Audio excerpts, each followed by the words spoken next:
Welcome to class once again. Today we're discussing the concept of polynomial. And what is polynomial? Polynomial can simply be defined as an expression that consists of variables and coefficients with addition, multiplication, subtractions, and subtraction in between them. So that's a paraphrasing definition of polynomial actually. But it's of the form, a polynomial is of the form f of x equals to a subscript n x raised to power n plus b, or better still, a subscript n minus 1 x raised to power n minus 1 plus it goes on and on to a subscript 2 x raised to power 2 a subscript 1 x raised to power 1 and a nas. Now this is actually a form of polynomial. It's of this form basically, and we have the simplest form of polynomial is referred to as your linear expression or your linear equation, because polynomial can either be an expression or an equation. And I know you should know the difference between an expression and an equation. So an expression actually is an algebraic term that is not equated to any constant or any other equation. But an equation, the word equation, the term equal comes up, inequality comes up. So it's either equal to or greater than or less than a particular expression. So we talk about an equation in that respect. So, but this is the form of a polynomial. That's a form. So, but like I said, the first 5 examples of a polynomial includes your linear equation, which is of the form your linear equation. This is the first five polynomial, because polynomial is like a family. It has children under it, for instance. So we have your linear equation, and your linear equation is of the form, say, y equals to ax plus b. Y equals to ax plus b, such that your a is an element of what? Of your real number.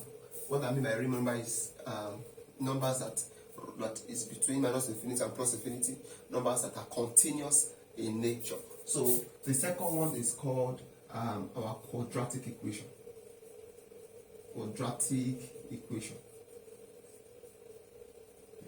Okay, your a and b actually, your a comma b are free numbers.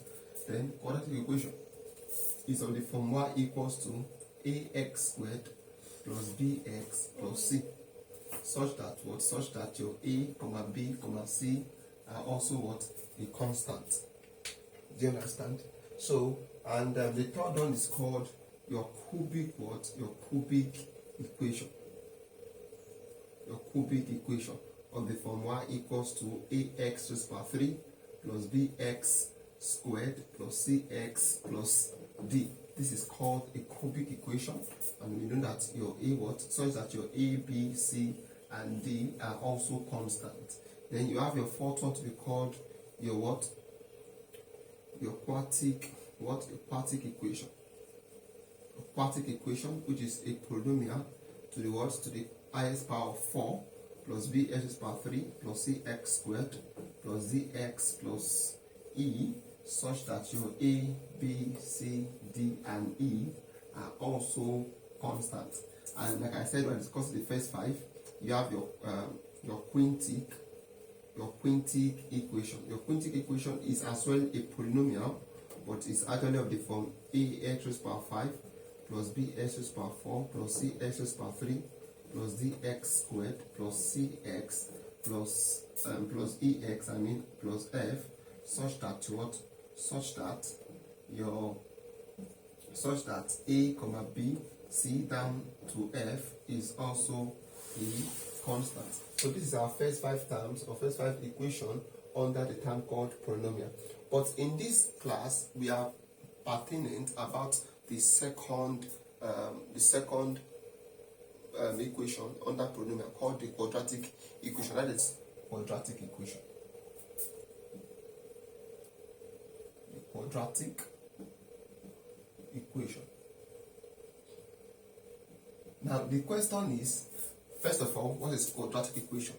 Now I can now define it to you as a quadratic equation is a polynomial. So that is why I needed to define the term polynomial for us before I come down to quadratic equation. So quadratic equation is a polynomial with the highest power of what? Of 2. Variable as in having the highest power of 2. So it's called quadratic. It could be for any form, but the highest power in that equation must be what? Must be 2. So it's of the form what? It's of the form say f of x equals to ax raised to power 2 plus bx plus c equal to whatever you want, k, which is an element of real number. So it could be equal to any constant that you want actually.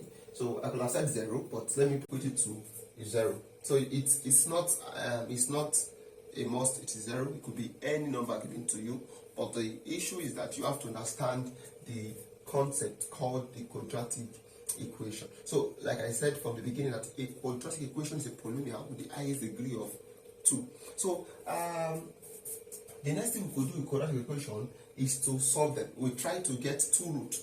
So when we talk about quadratic equation, it means that after solving it, you are entitled to getting 2 roots, 2 distinct or perhaps an homogeneous roots, but you must get 2 roots actually when it comes to quadratic equation. And there are basically 4 methods to solve the quadratic equation, and they include 1, include 2, include 3, include 4. The first method is called your factorization method. You have your factorization method of solving quadratic. What exactly is my factorization method? It's actually a means where I am able to coin out 2 roots of the quadratic equation intuitively.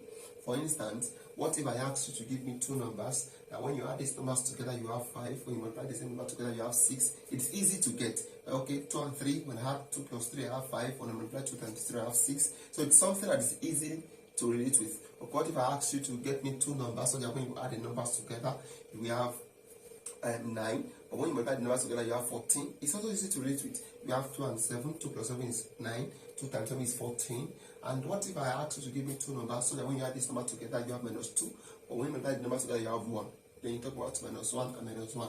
Minus 1 will give you minus 2, and minus 1 times minus 1 will give you plus 1. So you can easily relate with this concept, but that's why we call it factorization method. So I call it intuition-based method. That is to say, you just need to sit down and perhaps think of numbers that can suit, that can easily fit in an assumption. Then you can easily deal with your factorization method.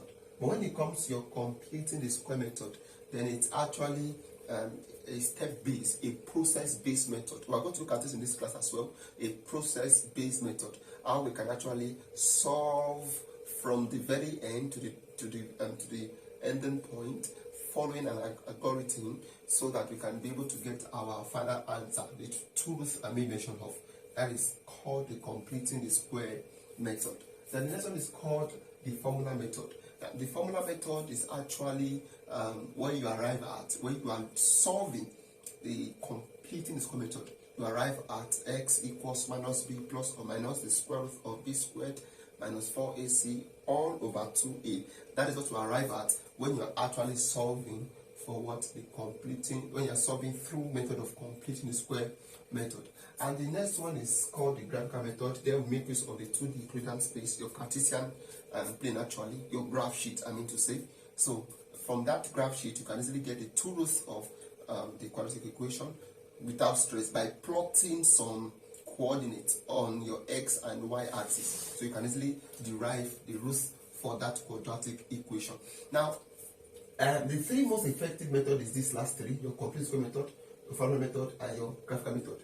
They are really stranded. You can be stranded here. Like I said, your factorization method is intuition based. You can be stranded in the sense that you may not know.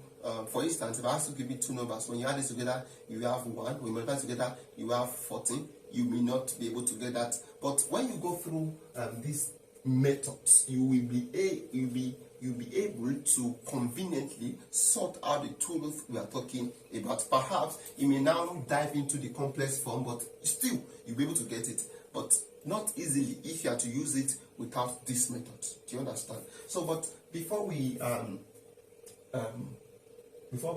move further, let's talk about completing the square method. So from there, I'll be introducing my formula method, and in our next class, we take examples that we can easily relate. Of a quadratic equation is ax squared plus bx plus c, and trivially equals to 0. Then I have this actually. So what's the first step I need to take? Is actually, first step is divide both sides by what? Divide both sides by a. So when I divide by a, I'll be having my x squared plus bx all over a plus c all over a all over 0 over a. That is the very first step, which is easy to relate with. Then the next one is I go with my x squared plus bx all over a equals to minus c over a, because a 0 over a will become a 0, and a 0 minus c over a will land me here actually. Then the next thing is that I'm going to be adding what? Half the coefficient of x, which is my b over a all in bracket squared, to both sides. That is actually the love equation, because the love equation says that if you must still sustain the equality sign, then whatever you add to the left hand side of an equation should be added actually to the right hand side, so that you can still maintain your equal to sign. Because if you do it to one and not to the other, then the equal to sign will attach it to greater than or less than, based on what the condition was at that time. Okay. Then what do I do? I have my x squared, then plus what? Plus bx all over a, plus, as the condition implies, I have b over 2a all in bracket squared equals to minus c over a plus open bracket b over 2a all in bracket squared. Then when you factorize this, when you factorize it up, you will be having x, or better still, like if you factorize it, it's simpler, but maybe in a more intuitive manner so you can easily understand. Since I have squared there and I have squared there, then just pick one x, pick one of these, write plus over 2a here, then bracket it up, I have squared. So when you expand this, you'll be having this back. So that is equal to minus c over a plus b squared all over 4a squared. B squared, by expand the bracket, 2 squared is 4 and my a squared is given. Then I have my x plus b over what? Over 2a all in bracket squared equals to my LCM of 4a squared. My a here, how many of a can you see in 4a squared? You have 4a times minus c minus 4ac plus 4a squared in 4a squared is 1 times this will give you b squared. Then you'll be having it, you can write this to be b squared minus 4ac all over 4a squared actually. So okay, if you continue to the next board, you will realize that you are still having this equation x plus b over 2a all in bracket squared to be equals to b squared minus 4ac all over what? 4a squared. Now next one is when you square root both sides. Square root both sides. What do you have? You have the square root of x plus b over 2a all in bracket squared to be equals to the square root of what? Of b squared minus 4ac over 4a squared plus or minus. Now why do I have to put plus or minus? Is that when you are asked to find the square root of any real numbers, it's going to land you at two answers, on the positive and on the negative. In that when you multiply these entities to themselves, you're having a positive number, which is the parent number you derive this root from initially. So this square root, take away this square, so I'm left with x plus b over what? Over 2a equals to, then you know you can split this up, or better still, you just say plus or minus the square root of b squared minus 4ac. Then the square root of your 4 is 2, square root of a squared is a, basically. Then I'll be having x to be equals to minus b over what? Over 2a plus or minus the square root of what? B squared minus 4ac all over what? All over 2a. Then you can easily solve for the LCM, and your LCM is 2a, so you'll be having minus b plus or minus the square root of b squared minus 4ac. So with this, you have just, the process is called what? The process is called the completing the square method, while the outcome is referred to as the what? As the formula method. It's referred to as the what? The formula method. So with either the process or the outcome, the output called the formula method, you can easily generate the truth of your quadratic equation.